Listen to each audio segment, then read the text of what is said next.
2 கொரிந்தியர் நிருபத்தை ஆவியானவர் பவுலை கொண்டு எழுதுகிற காலத்துல அந்த காலத்துல நடந்த ஒரு வகை உபத்திரவம், அந்த காலத்துல நடந்த ஒரு வகை உபத்திரவம் என்னன்னு கேட்டா, சுவிசேஷம் சொல்லுகிற பரிசுத்தவான்களை கையோட பிடிப்பது. சுவிசேஷம் சொல்லுகிற பரிசுத்தவான்களை கையோட பிடிப்பது. கையோட பிடிச்சு என்ன பண்ணணும்னா, ஒரு பலிபீடத்துக்கு மேல முதல்ல விறகு அடுக்கணும். விறகு அடுக்கிட்டு இந்த பிடிக்கப்பட்ட பரிசுத்தவான அந்த விறகுக்கு மேல படுக்க வைப்பேன். இவங்களை படுக்க வச்சுட்டு இவங்க மேல, இந்த படுத்திருக்காங்க இல்லையா, இவங்க மேல தூப வர்க்கங்களை போடுவணும். என்ன போடணும்? தூப வர்க்கங்களை போடணும். விலையேற பெற்ற தூப வர்க்கங்களை போடணும். போட்டுட்டு மறுபடியும் இவங்க மேல கட்டையை அடுக்கணும். கட்டையை அடுக்கிட்டு அந்த தீ கொளுத்தி விடாம புகைய வைப்பணும். தீ கொளுத்தி விடாம புகைய வைப்பணும். இப்போ நடுவுல இருக்கிறது யாரு? பரிசுத்தவான், உயிரோட. பரிசுத்தவான் உயிரோட இருக்கிற அந்த பலிபீடத்தில இருந்து புகை எழும்புது. என்ன எழும்புது? புகை எழும்புது. இந்த புகை எழும்பின உடனே அந்த ஊர் முழுக்க எல்லாருடைய மூக்களையும் ஒரு வாசனை வரும். எல்லாருடைய மூக்களையும் ஒரு வாசனை வரும்.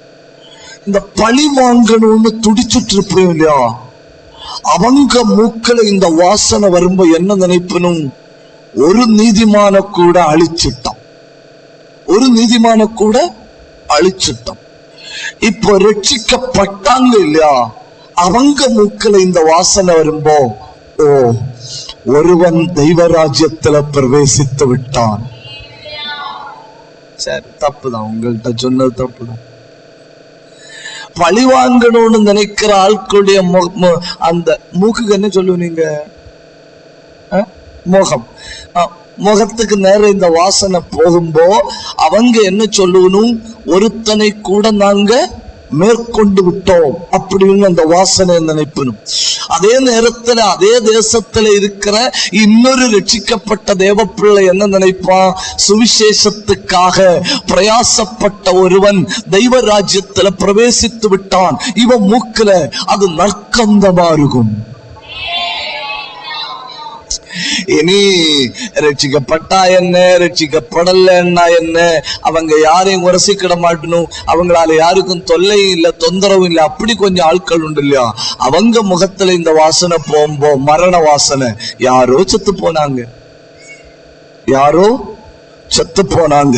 வருகிற ஒரு ஆண்டு முழுக்க இந்த தேசத்துல கர்த்தர் உங்களை கொண்டு ஒரு ஜீவ வாசனையை, ஒரு ஜீவ வாசனைய 40 கிராமங்கள் சொன்னீங்க இல்லையா, 40 கிராமங்களிலேயும் உங்களை கொண்டு ஒரு உயிருள்ள வாசனை.